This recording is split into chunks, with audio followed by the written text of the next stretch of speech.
এরকম একটা নিষ্ঠুর হত্যাকাণ্ড আসলে আসলে এটার জন্য তো আমরাও আসলে মানে শোকে মুচ্যমান। আমরা ইন্ডিয়ান পুলিশের সাথে কাজ করছি, তদন্তের স্বার্থে আমরা এখন বলতে চাচ্ছি না। পথ থেকে আমরা আইনের আওতায় নিয়ে আসবো এবং বিচারের মুখোমুখি আমরা দাঁড় করাবো। তার মেয়ে আমাদের কাছে এসেছেন যে তার বাবা যে তার বাসা থেকে বের হয়ে গেলেন, আর পাওয়া যায় নাই, এবং সেখানে কি ঘটনা ঘটেছে তা জানা তা ই করার জন্য এবং একটা মামলা রুজু করার জন্য মূলত এসেছেন। মামলাটা কিভাবে করবেন এবং কোথায় করবেন, মানে তখন আমরা বলে দিচ্ছি যে যেখান থেকে আপনার বাবা বাসা থেকে বের হয়েছে ওই এলাকা থেকে। তিনি বললেন তাহলে আমার বাবা তো মানে সংসদ ভবন এলাকা থেকে বের হয়ে উনি মানে ইন্ডিয়া দিয়ে রওনা দিয়েছেন। তা আমি ঠিক আছে, আপনি তাহলে শাহবাগ থানাকে মামলা এবং আমাদের অফিসাররা যারা রয়েছে তারা শেরেবাংলা নগর থানা মামলা রুজু করার জন্য তাকে হেল্প করছে, গাইড করছে, এবং মামলাটা আমি মনে করি আজকের মধ্যেই মামলাটা রুজু হয়ে যাবে।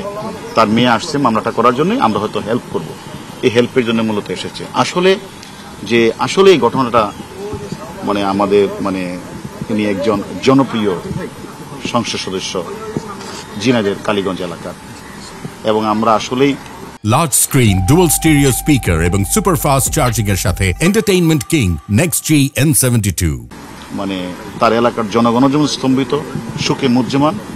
আসলে আমরাও মানে অত্যন্ত মানে এই যে নিষ্ঠুর হত্যাকাণ্ডটা যে আমাদের মাননীয় স্বরাষ্ট্রমন্ত্রী অলরেডি বলেছেন আপনাদেরকে, এই জন্য আমরা মনে করি আমরাও আমাদের তদন্ত যে কাজটা চলছে এটা আসলে স্বাভাবিক কারণেই আমরা অত্যন্ত অধিক গুরুত্ব দিয়ে আমরা কাজটা করছি। কারণ ইনি একজন জনপ্রিয় পার্লামেন্ট মেম্বার, তিনবারের মেম্বার, এলাকার মানুষ ওনাকে জনগণে ভোট দিয়ে উনিকে নির্বাচিত করেছেন।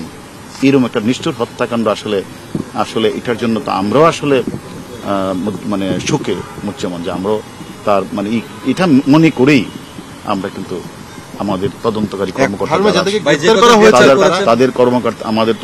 কর্মকর্তারা কিন্তু কাজ করেছেন ও নিবিড়ভাবে আমরা ইন্ডিয়ান পুলিশের সাথে কাজ করছি, এবং আমাদের কাছে কয়েকজন আছে, তাদের সাথে আমরা প্রতিক্ষণেই কথা বলছি, অনেক তথ্য পাচ্ছি।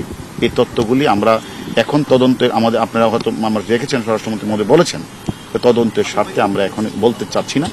আমরা মনে করি যে একজন বাংলাদেশি পার্লামেন্ট মেম্বারকে যেভাবে বাংলাদেশের কিছু মানে অপরাধীরা যেভাবে নৃশংস হত্যা করেছে, আমরা কয়েকজনকে আইনের আওতায় নিয়ে আসছি।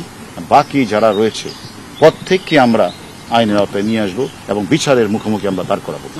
আমরা তদন্তের স্বার্থে, যেটা আমাদের মাননীয় স্বরাষ্ট্রমন্ত্রী অলরেডি আপনাদেরকে বলেছেন, তদন্তের স্বার্থে আমরা আসলে এই মুহূর্তে বলতে চাচ্ছি না। যেহেতু মেয়েটা এসেছেন আমাদের কাছে মামলা রুজু করতে চায়, আমাদের কাছে হেল্প চাইতে এসেছে, আমরা আজকেই সেই মামলাটা রুজু হবে শেরেবাংলা নগর থানায়। এটা কি ঘটনা, এটা আমাদের তদন্ত চলছে।